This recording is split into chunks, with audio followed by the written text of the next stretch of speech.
భారత రాజకీయ యవనికపై తన వాగ్ధాటితో, విలువలతో కూడిన రాజకీయాలతో అజాత శత్రువుగా వెలిగిన ధృవతార దివంగత ప్రధాని అటల్ బిహారీ వాజపేయి గారు.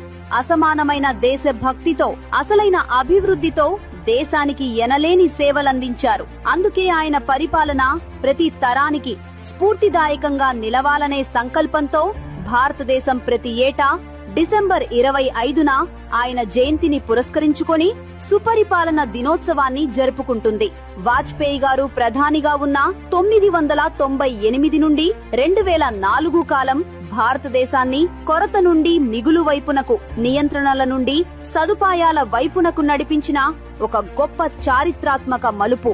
ముఖ్యంగా సరత్క్రాంతి ద్వారా 4 ప్రధాన మెట్రో నగరాలను కలిపే స్వర్ణ చతుర్భుజి మరియు ప్రతి గ్రామానికి రహదారిని అందించే ప్రధానమంత్రి గ్రామ్ సడక్ యోజనను ప్రారంభించి దేశ భౌగోళిక రూపురేఖలను ఆయన మార్చేశారు. 1990 నాటి సరికొత్త టెలికాం పాలసీతో సామాన్యుడికి సైతం ఫోన్ అందుబాటులోకి తెచ్చి నేటి డిజిటల్ ఇండియాకు బలమైన పునాది వేశారు.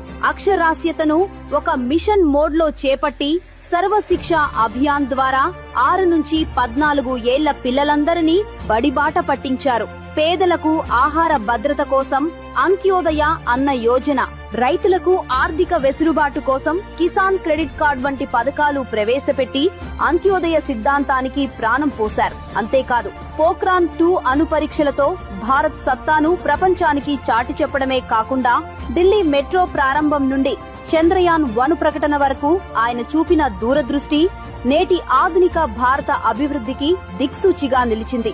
వాజ్పేయి గారు వదిలి వెళ్లిన ఈ సుపరిపాలన వారసత్వం వికసిత్ భారత్ నిర్మాణంలో నేటికీ మనకు స్ఫూర్తిదాయకం. అందుకే ఆయన జయంతి సందర్భంగా దేశం కోసం అంకితమైన ఆ మహనీయుని ఆశయాలను మనమందరం గౌరవిస్తూ ముందుకు తీసుకెళ్దాం.